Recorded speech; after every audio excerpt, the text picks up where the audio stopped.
already go. Like, we're already kind of running behind, let's not make that even worse for Helena and Choi. In which case, I'll start the proper introductions. I'll be your chair for this round. My name is Mateo. I am he, him pronouns, but please, when speaking, refer to the panel as a whole.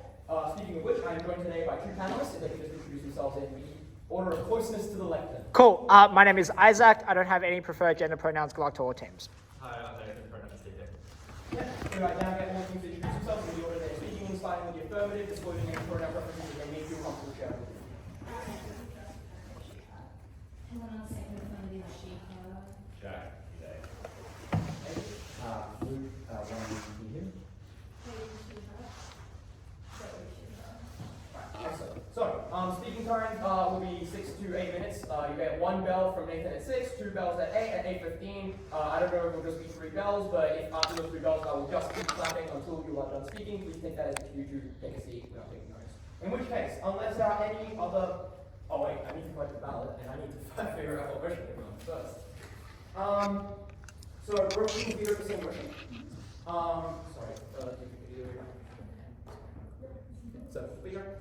In which case, which motion are we doing? Unicameral. Bicameral versus unicameral? Yep. Bicam v unicam. In which case, now that all my questions and concerns are answered, unless anyone else has any questions or concerns, I call the first speaker for the affirmative team to open this debate for the team here.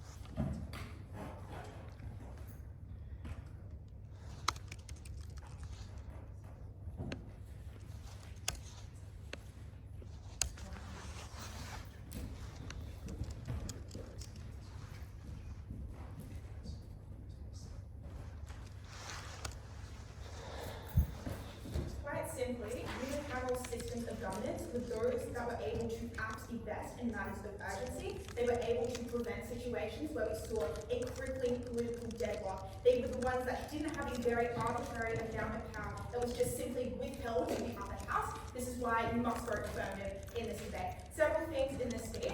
Firstly, a couple of critical points to set up. Secondly, why the unicameral system was the one that decreased such crippling government inefficiency. Finally, why we just got better politics and also better scrutiny under our side of the house. Let's start off with setup. Firstly, let's just look at the upper and lower house and what these necessarily involve. We think that the lower house is the one that we just exclusively have in the unicameral system, which is to say that it is determined by local elections. You vote people in from local districts. We think comparatively, the upper house is designed to represent the states, which is to say that the majority of jurisdictions, the way you vote is that each state operates and votes as a block. This meant that you had a set number of allocated senators here.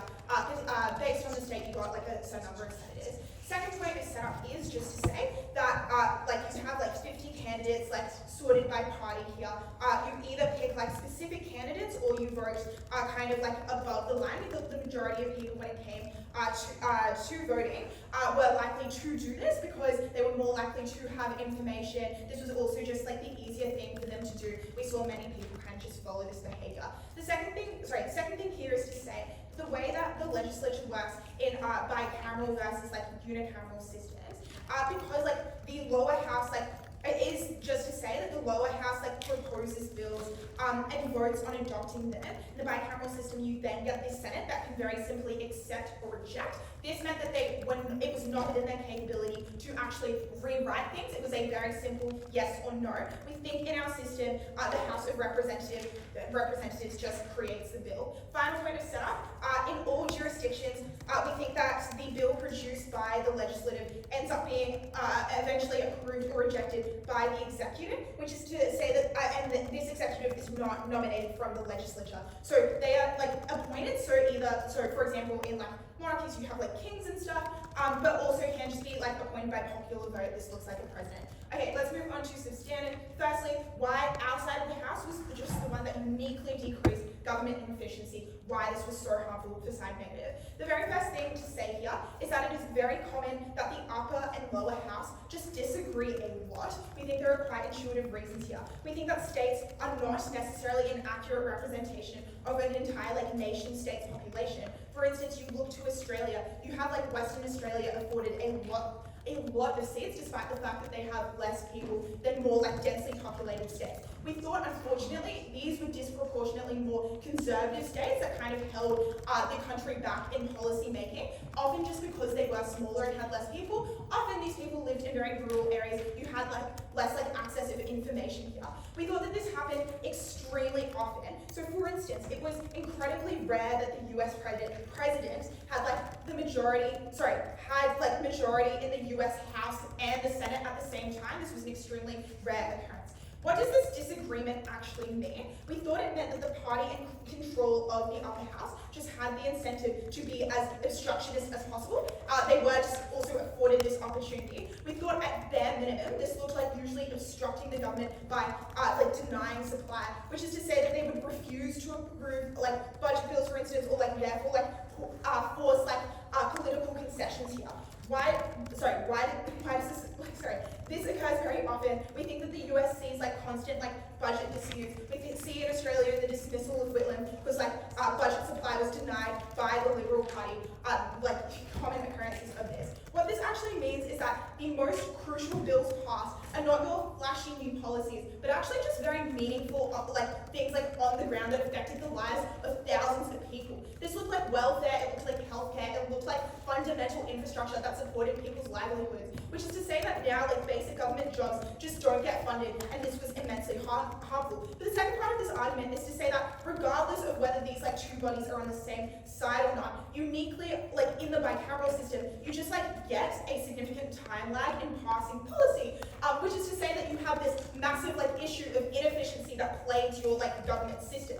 At the bare minimum, this means that you have to wait weeks and weeks for something to be passed in the Senate. But particularly, if the Senate is of another party, they again are just within their capability to not only delay this, but then to just end up rejecting it and sending it back. This wasted a lot of time. We think the impact here is quite large. We can point to examples where unicameral systems were just significantly better on the world stage in passing policy. We point you to New Zealand and their response to COVID, praise on the world stage, notably unicameral system, which is to say that weeks and weeks were actually quite significant here, affected the lives of people, affected people's health. These were the dire moments where the unicameral system was able to pull ahead. Their policy passing was so important, efficiency mattered so much. The final thing to say here is that you also just got far fewer people in the upper house, which is to say that often you had disagreements based on only a margin point, because independent people just had more power to hold the government ransom. We think this looks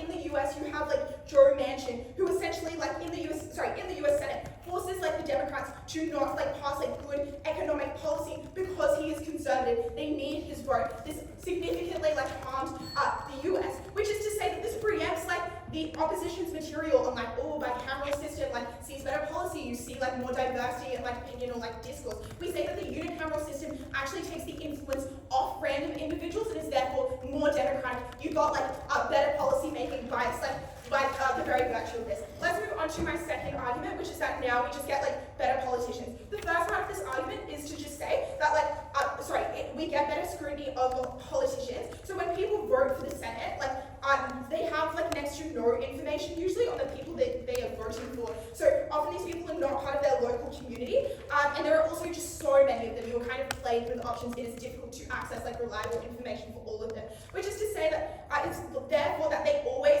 will just tend to vote above the line and just vote for whoever that party nominates. You have less nuance. You either side with something or against it. We think compared to the status quo, people vote for one party, but more likely now that they scrutinize their policy. We think this looks in the UK. So the Tory electorate successfully kicks out Robert Bone for sexual assault in office. We think that if in the Senate this wouldn't actually necessarily happen. What this means is that under side Affirmative, we're able to get greater scrutiny on for the average like politician. And you also, in having one body, you're actually able to just hold them more accountable or have like a greater quality of scrutiny. Note here, people are more likely to engage with politics as well because it is just like simpler in having one body to look to as opposed to two bodies that necessarily agree or disagree, and you kind of like wash down all of these issues. The final thing is that we are able to better reflect local interests here because local candidates who are currently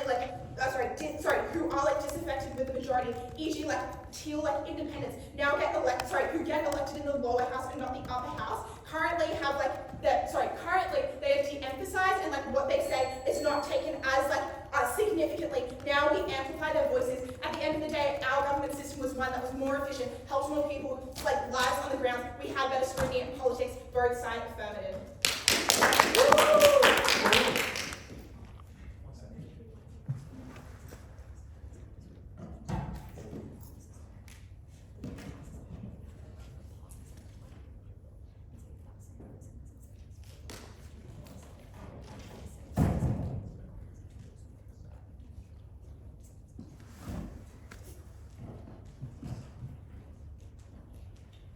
I'd like to thank the first speaker of the affirmative team for those fine remarks, and I'd now like to welcome up when they're ready, as first speakers deciding negatives to begin their team's case in this debate.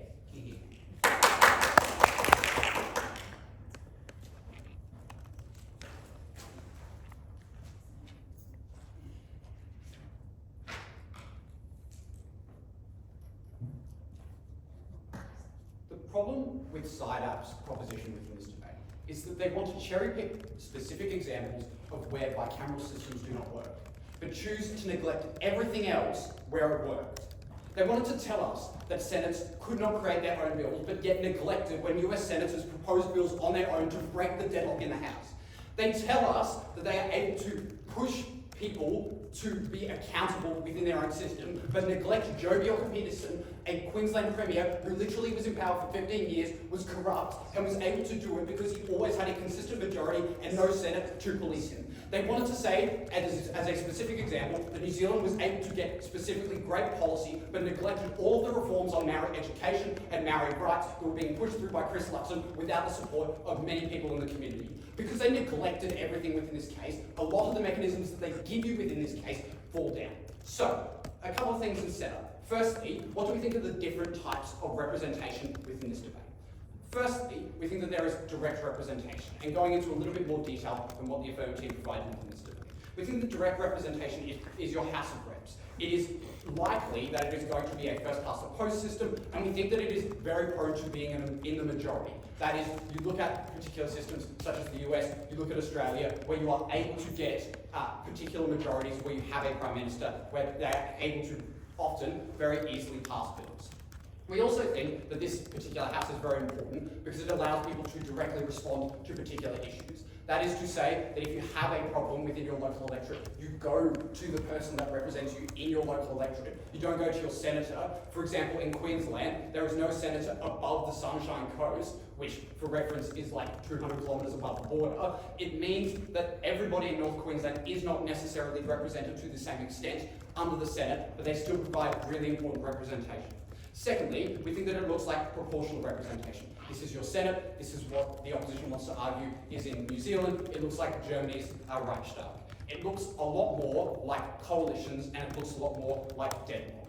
We note that within this debate, you cannot have a House or a single legislature that implements both systems. You have to choose one or the other because they are mutually exclusive concepts. You cannot have proportional representation but then have direct representation at the same time. New Zealand tried to get close, but ultimately it's still the exact same as the Reichstag.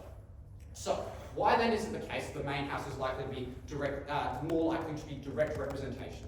3 reasons. Firstly, it was just empirically true. When you look at most countries throughout the world, the main house or the first house within the legislature was more likely to be this direct representation. Secondly, some often like people to complain to, that is to say that you want to take direct problems to somebody who's going to represent you. And thirdly, and finally, it was often that historically you could only do votes locally and therefore you needed a local election to represent you on a federal level. So, 2 points within this speech with a couple of responses listed throughout it. Firstly, about how we get better review and collaboration, and secondly, about how we get a more representative House. Now, under this first kind of key point about review and collaboration, we think that under our side, we are more likely to get accountability and review. We get additional discussion, whether or not that discussion blocks a bill or allows a bill to passage. We think that we have that additional discussion and that it is by nature additional and beneficial. But secondly, we are able to veto legislation in this second House. We think that this was particularly bad because the unicameral system was likely to be direct representation, as I proved it in setup. This was particularly harmful for one main reason, in that it was a winner-takes-all situation. That was 49% of your population at least were not often represented within the legislation made within this House. But also, sometimes it's less for a number of reasons. Firstly, you have gerrymandering. People often can create particular districts to ensure that they themselves get voted in. We also look at Queensland's historical preference towards rural areas, where Joe Peterson was able to get in because he was from a national party, and the rural vote was worth twice as much as the city vote. And secondly, it was also because of this representation of the majority of people. That was to say that in the latest election in the Australian Federal Parliament, Labor only received 38% of the vote, but because they were the biggest vote, they got the majority of House seats. So, why don't we think we block policy all the time? 2 reasons for this. Firstly, there was electoral incentive to make yourself look collaborative. We look at the bill for detaining asylum seekers within Australia. It was passed through the House incredibly quickly because it was an electoral incentive for them to do so and for them to respond to the High Court decision incredibly quickly. This responds directly to the material the opposition gives you on time lag. But secondly, because there is often a quid pro quo. That is to say that if the Senate is continually blocking bills, the House of Representatives is probably unlikely to be very happy, and they are dependent on each other. That is to say that if you are going to create a bill within the Senate, you require the House of Representatives to pass that bill in order to enact it within legislation. Most importantly within this debate, even if we block good and bad legislation, that is, we get nothing within this debate, we prefer this than to pass bad legislation or all legislation with, like the opposition wants to say. This was for one main reason, and that was it was harder to repeal a law than it was to enact a policy in the good place. That was because people were often status quo biased, and you often needed a lot more fiat in order to change bills that were already in place, rather than implementing a bill that was never in the place in the first place. On to this second point about how we get more representative changes. 3 reasons here. Firstly, we think that the fact that you're able to represent the states within the second House was especially important. The element of federalism and the nature of federalism meant that you probably had to do that. To the extent that you remove their ability to be represented, the states are probably going to be very mad and are likely to opt out of many government programs. This looks like them not giving as much, not buying into national cabinet, not paying taxes, but we also thought that it was important for the states to be in the union, as the opposition can't just say, well, we think that they should just leave. Secondly, we think that the second chamber was able to get more representation in terms of independent parties. This looked like direct interests such as environmentalism in terms of the Greens, gender minorities, and also racial minorities within Australia and throughout the world. Thirdly and finally, we think that it encourages moderation through coalitions. To the extent that the first House was direct representation, we think that it is important that we are able to get this moderation where we have a large swath of the political spectrum approving a bill. That was to say that Labor had to get the approval of the Greens or a couple of independent senators and engage with different parts of the political spectrum in order to get past this bill through. Finally, addressing a couple of the niche problems that they give you at the end of their speech here. Firstly, they tell us that random individuals, such as Joe mentioned, are likely to block the bills, and this was particularly harmful. Note that under their side, it probably gets worse to the extent that, if you were only to have the Senate, there is no ability for the other House to create legislation and attempt to break that deadlock. That is, Joe Manchin holds up the entire government. But secondly, they tell us that there is a lack of knowledge and scrutiny within the Senate. I've already provided a lot of direct responses to this, and they never mechanise why this happens, but further responses here. Firstly, the houses were likely to scrutinise each other. That is, we often had scrutinisation of each other, and secondly, their push on logic was largely logical, so proud, short pose.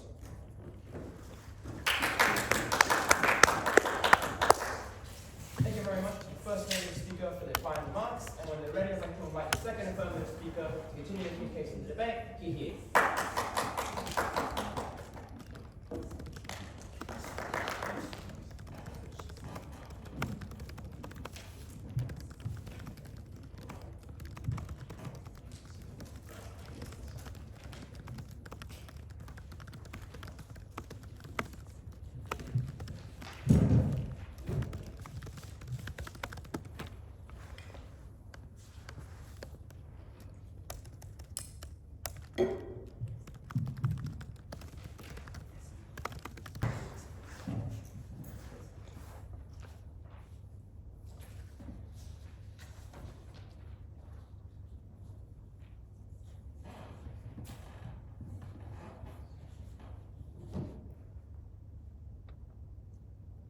As a debater, I'm not finding this debate very interesting.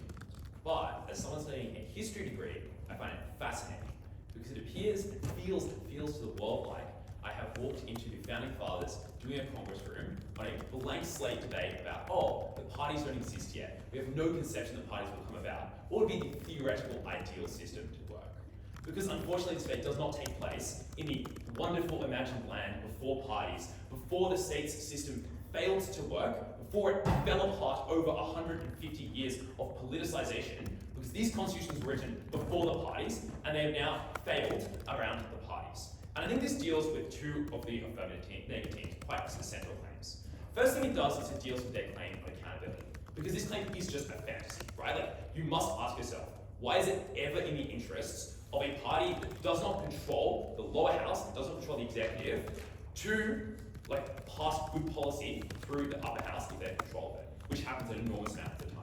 The answer is empirically, they do not. As you know, because you're the ordinary intelligent voter, you've read a million articles about budget deadlocks in the US, you've read about the dismissal, you've read about the manipulation of this policy for generations, but for the obvious reason that this isn't an electoral incentive to look good. Because who does the blowback go to if government dysfunctions? Is it the one who runs the government and has the lower house?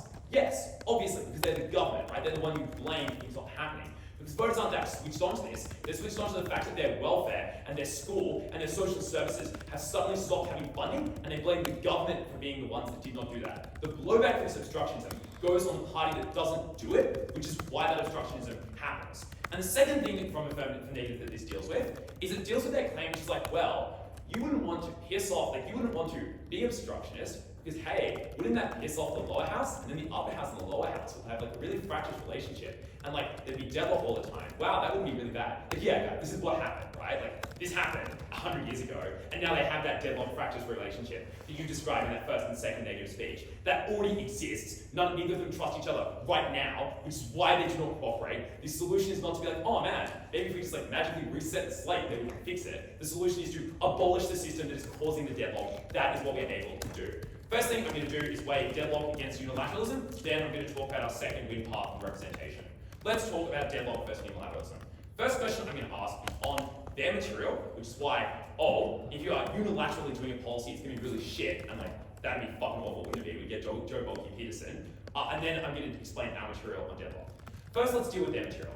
I'm going to make two comments. First comment I'm going to make is that this material is not unique for a reason that I think gets unbelievably uncharitable response from this team, which is that numerically, there are a vast number of people in a house, in the lower house. The number of people in the upper house is quite low. I know this argument is so stupid, right? But it just is the case that the upper house is often balanced on a knife edge. Think about the US. Think about how many times someone like Joe Manchin has been able to hold that state hostage. Think about how many times the PvP has been blocked in South Korea. Think about how many times the Sejm in Poland has been held to account by individual representatives of local Polish groups. Because that is a very small house, so the likelihood that it's balanced is very high. The problem with this, even though it's a very simple argument, is it explains that actually unilateralism is worse on their side. Because rather than one party having winner takes all, it's one guy has winner takes all. One individual politician is the deciding vote and can hold the government of the day to hostage. That is why abortion is not legal in the United States, right? Joe Manchin is pro-life and literally has stopped the Democrats from legalizing abortion because he will not pass their bills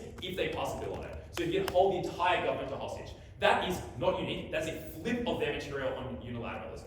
But even if we do take their material on unilateralism as being unique, I just think it's really shoddily proven. The claim is just like, oh, it's winner takes all. So you're just going to do fucking whatever you can get away with. Firstly, we explain there's better scrutiny on the outside when the average person actually elects and considers their politicians far more. So policy is likely to be better structurally on your outside because there are better people in government. Their claim at second is, oh man, if you're so uneducated you can't understand the voting system, then you're probably uneducated either way. No, I assume most people on this panel have voted. You've probably seen the voting for the upper house thing, where there's 100 people below the line. And fuck, I don't know who any of these people are. I'm just gonna tick the box and vote Labour. That's what I did, right? You just vote for one party. That's what everyone does. Which is why there's no scrutiny. Labour just put up whoever the fuck they want and I'll vote for them. So that's why we flip this claim to policy. Because policy is made better at the beginning by us. Second thing we do is we explain that an executive exists, right? This argument works in maybe Australia, and I would actually suggest maybe Australia is more likely to become a republic when this system happens, for that very reason. But that's outside the debate. I think this argument just works in Australia because if your executive is popularly elected, that check and balance exists anyway. It's just far less deadlocky because they're likely elected in a way that's far more close to the representative public. The final thing we do is we point to a bunch of symmetricized mitigation at second that gets a response, right? There's a bunch of other electoral reasons that you should not pass crazy policy, right? This argument is they'll pass insane policy that no one would ever support. This is just not true. You would just never have electoral incentives. People do lose elections. This is something that people care about, particularly if you buy their characterization. It's 51-49, in which case, if you do a policy that is bad, it will flip that 2% and you lose the next election. There are massive incentives not to do this. Let's talk about the harms of deadlock, because they are real and they are significant. There are two harms of deadlock. First harm is you don't get supply, and that means budgets don't get passed. Their claim at second tries to respond to this being well, sometimes small states aren't very conservative. Sometimes they're very progressive. Unfortunately, these 2 minutes of analysis are irrelevant because the claim is not that they are uniquely conservative. It is just that they are disaligned from the rest of the vote populace, which explains why usually the lower and upper house have different parties in power. And that explains why they have a structural incentive to be obstructionist, to get wins and owns on the other. What that means is that you just stall budget bills. And I guess this could be weighed out by the third day doing a lot of vibe control. But just think about this for a second, right? This is literally schools do not get funded for 6 months or 3 months, and teachers just don't get paid. This is literally welfare gets put on hold. This is literally you're forced to cut back and make concessions, and people just lose their jobs and their lives because of it. Second thing is on speed. And they're oh, well, now you get no accountability, and sometimes speed is good. But for the reasons we identify, in the vast majority of cases where and the reason they identify as well, actually, in the vast majority of cases where you need to be speedy, they say they just can't do it, right? Because they're oh, we just be speedy anyway. Firstly, you might just have the other party in power, so you have obstructionism. But secondly, you just have a massive time lag, right? You bare minimum have 3 weeks, because that's constitutionally what's required for the Senate to have enough time to review it. You just constitutionally have those 3 weeks. And I actually think those 3 weeks matter, right? When there's a pandemic, locking down the border within 3 weeks just matters. And I think secondly, in the case where there's no need to be speedy, there's obviously electoral incentives not to be speedy. You're not going to rush through policy if it's totally unpopular for them to do so. There are examples well, Labour just did this thing on releasing people from detention. Yeah, because the electorate was calling out for it. Debate the merits of the policy, sure. But the electorate was holy shit, people are about to get released from prison. We need to do this imminently. That is why the policy went through fast. So let's weigh those two. They're oh, one bad policy is way worse than many good policies. No, because the bad policy is firstly quite unlikely to explain. But secondly, the impact is far more certain under our side. Bad policy may or may not happen according to many myriad factors that is likely to possibly not happen in various different democracies during this debate. But on the outside, you have far more certain impacts. Finally, our second win path of representation. Their material on states is silly because they never structurally prove why states are a meaningful factor of disadvantage. Someone who's in a rural part of the state and a city part of the state have very little in common. It's not explained why that is structurally significant. What we say is local communities, and this gets shockingly little response. Just check the notes, see how Josephine explains it. I think it's quite clear that local people who can elect, for example, teal independents have more influence in the lower house than the upper house, so their voice is silenced in the upper house when the upper house rejects anything they propose. If you care about local people having a voice, that kind of influence is more important. You can get together in blocks, like the climate change and teal independents, in the lower house and actually influence policy. And though this debate doesn't spend enough time on it, I think just because it doesn't get a lot of response, this just is another path to victory. I think it is another way that Affirmative take this debate.